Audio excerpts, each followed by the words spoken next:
नमस्कार, कैसे हैं आप लोग। ग्रह अपना प्रभाव किस तरीके से देता है। ग्रह के प्रभाव देने के मूल में जो होता है वह उसका नक्षत्र होता है। तो नक्षत्र जो होता है बहुत अहम रोल प्ले करता है। इसे इस तरीके से समझ सकते हैं, जैसे कि ये मेरा कमरा व्हाइट कलर्स का है, इसमें लाल रंग का बल्ब लगा दिया गया, तो पूरे कमरे की रोशनी जो है वो किस तरीके से प्रतीत होगी, एकदम लाल। और वहीं अगर बल्ब का रंग चेंज कर दिया जाए, हरा कर दिया जाए, तो कमरे की रोशनी कैसी हो जाएगी, हरी हो जाएगी। उसी तरीके से जब ग्रह किसी नक्षत्र में आता है तो वह अपने प्रभाव में परिवर्तन लेकर आता है। तो यहाँ आज जो हम चर्चा करने वाले हैं बहुत ही विशेष ग्रह के बारे में करने वाले हैं। जैसे कि हम सभी लोग जानते हैं, चाहे आपकी कुंडली का चक्र हो या फिर आपका गोचर चक्र हो, दोनों ही चक्र में राहु, शनि, केतु, ये तीन मेजर ग्रह हैं कि जिनका नाम सुनते ही, जिनकी प्लेसमेंट थोड़ी सी निगेटिव देखते ही मन हमेशा संशय में रहता है, मन को शांति नहीं मिलती। किंतु क्या है, ये ग्रह जितने पाप प्रभाव लिए हुए हैं उतना ही ये किसी को सुखी करने में भी सक्षम है। तो अब इस समय पर जो राहु देव का नक्षत्र चल रहा है वो है उत्तरा भाद्रपद। ये शनि देव का नक्षत्र है। तो उत्तरा भाद्रपद नक्षत्र क्या है? उत्तरा भाद्रपद नक्षत्र है परम शांति। अब जैसा कि हम सभी लोग जानते हैं, राहु केतु क्या है? छत विछत है। इनके अंदर एक तड़प है, क्योंकि जब किसी के शरीर को दो हिस्सों में विभाजित कर दिया जाए, जिस तरीके से वो तड़पता रहता है उसी तरीके से राहु केतु भी तड़पते हैं। और जिस भाव में बैठते हैं उस भाव से संबंधित आपके अंदर जुनून तो भर देते हैं, लेकिन एक परेशान, एक दुखी आपको क्या दे सकता है परेशानियों के अलावा। किंतु अब यहाँ पर चर्चा कर रहे हैं उत्तरा भाद्रपद की। तो उत्तरा भाद्रपद नक्षत्र जो है बेहद शांति का प्रतीक है। शनि देव के तीनों ही नक्षत्र, चाहे वो पुष्य हो, अनुराधा हो या फिर उत्तरा भाद्रपद हो, तीनों ही परम शांति, आध्यात्मिक और मोक्ष की ओर ले जाने वाले नक्षत्र हैं। अब आप लोग यहाँ पर थोड़ा सा संशय कर सकते हैं पुष्य नक्षत्र को लेकर। देखिए, इसके देवता जो हैं वो गुरुदेव हैं और इसके स्वामी जो हैं वो शनि देव हैं। तो अब यहाँ पर राहु देव, देखिए ये 16 मार्च 2025 तक का जो आपका सफर रहने वाला है किस तरीके से रहेगा। तो अब इस समय पर जो उत्तरा भाद्रपद नक्षत्र है, जैसा कि मैंने कहा, यह आपकी भरपाई का प्रतीक है, शांति का प्रतीक है, आपको अध्यात्म से जोड़ने के लिए। क्योंकि शनि देव का मेन ध्येय यही होता है कि व्यक्ति को इतना तोड़ दो कि वो अपने आप ही वैराग्य से जुड़ जाए, जिस कार्य के लिए उसका जन्म हुआ है उस वस्तु को प्राप्त कर ले। तो यहाँ पर अब जब परम शांति के नक्षत्र में राहु देव आएंगे, देखिए जब उन्हें शांति प्राप्त होगी तो आपके जीवन में भी सर्वत्र सुख ही सुख दिखाई देगा। अब अगर एक शब्द में इसे कहें तो यह आपके भरपाई का समय है। तो यहाँ पर बहुत ही विशेष स्थितियां आपके लिए बनने वाली हैं, जो कि आपके जीवन को पूर्णतया परिवर्तित करके रख देगी। देखिए, दिन में बुध देव का राशि परिवर्तन होता है, उसकी जब हम चर्चा करते हैं तो ये तो 8 माह की हम चर्चा कर रहे हैं। ये आपके 8 माह की हम चर्चा कर रहे हैं। ये 8 माह आपके लिए बहुत विशेष होने वाले हैं, क्योंकि राहु का प्रभाव पूर्णतया आपको परिवर्तित होता हुआ दिखेगा। तो अगर एक शब्द में इसे मैं बताऊं तो यह नक्षत्र जो है, देखिए पोषण का नक्षत्र है, शांति का नक्षत्र है। तो अब इस तरीके से आपकी राशि के अनुसार इनकी स्थिति 8 माह के लिए किस तरीके से रहेगी, क्योंकि ये 8 माह इसी नक्षत्र में पहले चतुर्थ चरण में, फिर तृतीय चरण में, फिर द्वितीय चरण में, फिर प्रथम चरण में गोचर करने वाले हैं। तो किस तरीके से रहेंगे इस पर पूर्ण चर्चा करेंगे आपकी राशि के अनुसार। तो बनी रहिए हमारे साथ इस वीडियो में, एंड तक वीडियो बहुत ज्ञानवर्धक होने वाला है, आपको बहुत कुछ जानना। तो यदि आपके लग्न में 10 नंबर बना हुआ है तो ये राशिफल आपके लिए है। यदि कुंडली में कहीं भी चंद्रमा के साथ 10 नंबर बना हुआ है तो भी ये राशिफल आपके लिए। कुंडली न होने की स्थिति में आपसे नाम राशि से भी देख सकते हैं। यदि अभी तक आपने अपने इस चैनल को सब्सक्राइब नहीं किया है तो प्लीज सब्सक्राइब कर लीजिए, वीडियो को लाइक कर दीजिए, चैनल को शेयर कर दीजिए। इससे होगा क्या कि हमारे आने वाले हर वीडियो की नोटिफिकेशन मिल सकेगी आपको सबसे पहले। एक प्यारा सा कमेंट करना बिल्कुल ना भूलें, क्योंकि कमेंट से ही हमें पता चलता है कि आपको हमारे वीडियो कैसे लग रहे हैं और हमें किस दिशा में और प्रयास की आवश्यकता है। तो चलिए प्रारंभ करते हैं। तो यहाँ पर तृतीय भाव से गोचर कर रहे हैं राहु देव। तृतीय भाव क्या होता है? पराक्रम का है।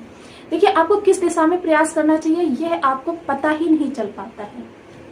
आपके जीवन की जितनी भी परिस्थितियां हैं वह विपरीत होती चली गई। आपके धन भाव से गोचर कर रहे हैं शनिदेव। धन भाव में बेहद देखिए इस समय ये उग्रता के नक्षत्र में है, क्रोध के नक्षत्र में है। देखिए अगर बात करें तो वाणी के लिए क्रोध बहुत ही भयंकर होता है, और अगर बात करें धन के लिए तो धन के लिए उग्रता बहुत अच्छी होती है। दोनों ही स्थितियां आपको देखने के लिए आएंगी। अब यहाँ पर पराक्रम भाव में राहु देव बैठकर सांत्वना, शांति, यानी कि इस समय पर जितना ज्यादा आप धर्म से जुड़कर रहेंगे, जितना ज्यादा आप आध्यात्म की ओर उन्मुख होंगे, उतने ही आपको लाभ की प्राप्ति होगी। आपके जीवन में देखिए आपको लक्ष्य प्राप्त होगा। एक लक्ष्य को निर्धारित कीजिए। मैंने पिछले कई सारे वीडियोस में आपको बताया कि मकर राशि के जीवन में प्लानिंग बहुत इंपॉर्टेंट होती है।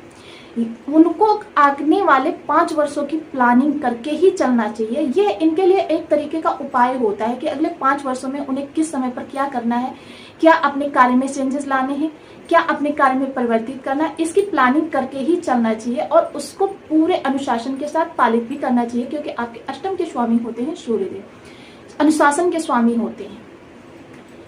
और जब आप अनुशासन से अपने कार्यों को करेंगे तो आप देखेंगे कि आपके जितने भी रोजगार में, कार्य में समस्याएं आ रही हैं वो धीरे धीरे आपकी कम होती प्रतीत होंगी। यह भी एक उपाय की तरीके से होता है। तो जब इन चीजों को, नियमों को हम पालन करके चलेंगे तो 50% निगेटिविटी तो हमारी ऐसे ही समाप्त हो जाएगी। अब राहु देव यहाँ परम शांत होकर आपको इस समय पर दिशा भी प्रदान करेंगे, क्योंकि जब कोई व्यक्ति हो या कोई ग्रह हो या देव हो जब प्रसन्न होता है तभी वो हमें आवश्यकता से अधिक देने की कोशिश करता है।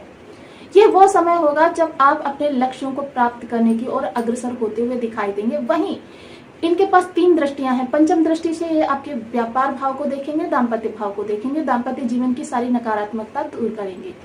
आपके जीवन में जितनी भी विषम परिस्थितियां बनी हैं उनको दूर करने की कोशिश करेंगे और यहाँ पर आपके व्यापार के लिए बेहद शुभ स्थितियों का निर्माण करेंगे। सप्तम दृष्टि भाग्य भाव पर जाएगी।